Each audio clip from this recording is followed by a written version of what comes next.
Hello everyone and welcome back to the garden. Much like the last video, this one's gonna be a little bit of a rambly one. Now it's May, it's almost the end of May now, and the ranunculus have officially finished blooming here.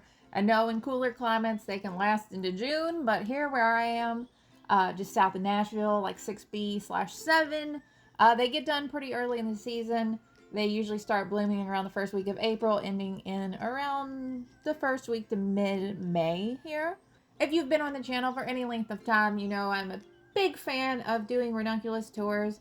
And now that I've kind of settled into this new garden, just the whole atmosphere of growing ranunculus is so incredibly different.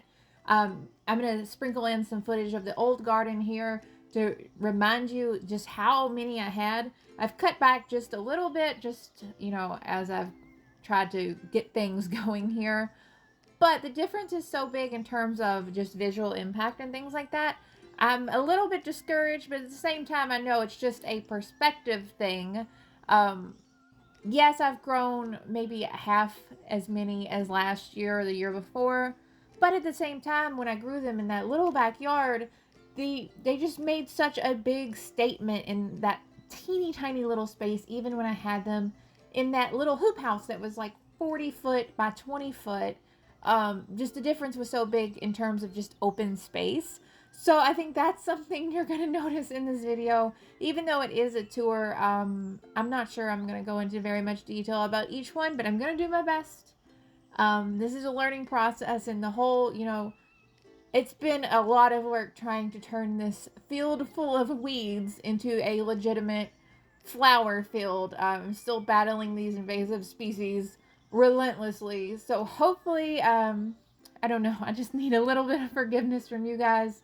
And I'm going to keep this as real as possible. And let's get down to it, I guess. These are, as always, these are in the order they bloomed. Most of them were in bloom at the same time. There was really very, very little differentiation in bloom time. These were mostly all in bloom at the same time. The first one is Amandine Purple Jean. I've been really on a lavender kick lately for some reason, and this is no exception. This is such a beautiful color combination. These are very much kind of a deep purple. Wouldn't really call the deeper color lavender, but those lighter petals in there are such a beautiful pastel. I just can't get enough of them, and I like the kind of the coloration gives it just a little bit of depth that I'm really into.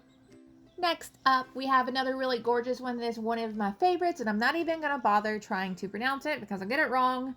But gorgeous. A lot of range in these blooms. Sometimes some are more white, some have more of that kind of pink speckling. Personally, I love the ones that kind of side on the pastel instead of just pure white. They really are beautiful and a wide range of arrangements.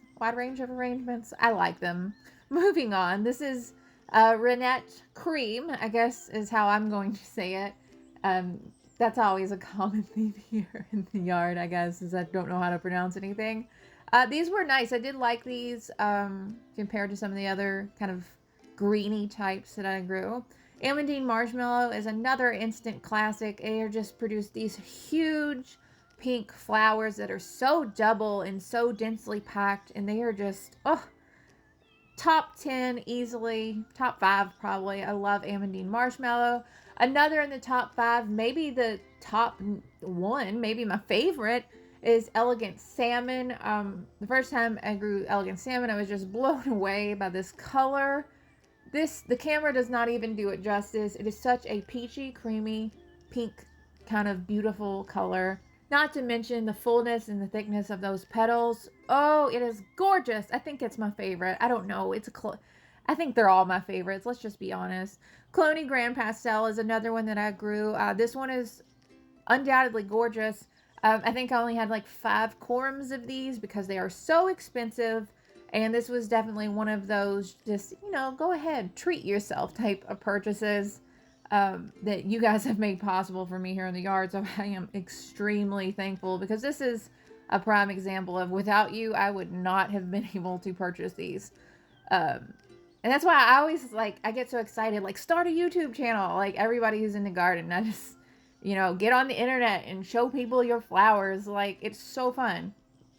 Another one that is what I would consider fancy, this is the Cloney Hanoi, or however you say it. It is a beautiful shade of pink, pastel pink. It almost ventures into lavender territory. It is very stunning. Moving on into elegance, more of the elegance varieties. This is Elegance Pastello. Growing these in person, they look very different than what I see online, but still very lovely nonetheless. Elegance Mambo is another one that was here in the garden, and this one is very much out of my, usual go-to color palette. These are orange.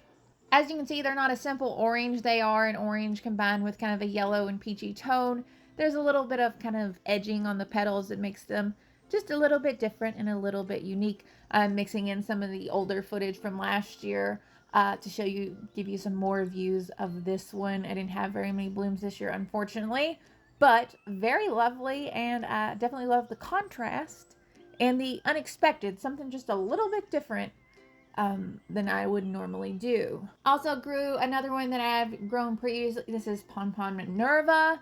They are those big, fruffly is definitely not a word, frizzled looking ranunculus. I just love this color. It blends in well with so many of the different double tulips.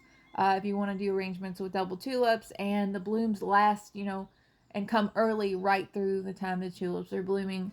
And I think that works really well for arrangements. Amandine Porcelain is another one that I grew again this year. It's long been one of my favorites. It's very similar to the Purple Jean in the fact that it has that unique color variation. And the way these petals are situated, it almost kind of gives it like a glowy type appearance in the yard. And I think that's something that's really cool and doesn't happen too often with a lot of the other varieties.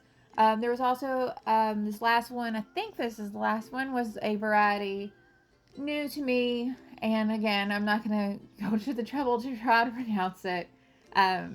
But this is a winner. This is absolutely stunning. The shades of pink and peach, those light centers and the double, just, they gave me chills. It's so gorgeous.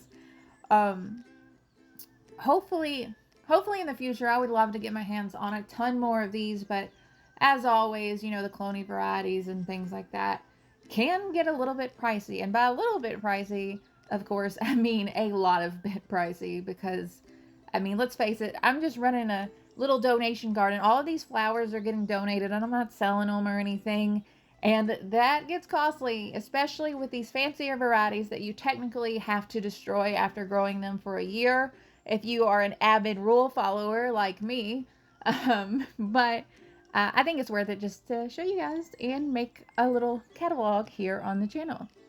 That's really about it for this video. Hopefully you liked it. I know some of this was a little bit of a repeat from previous seasons, mixed in with some new footage. I really am working very diligently to get myself set up and established in this new garden so I can continue to make content, and hopefully make content that is better and that people actually want to watch.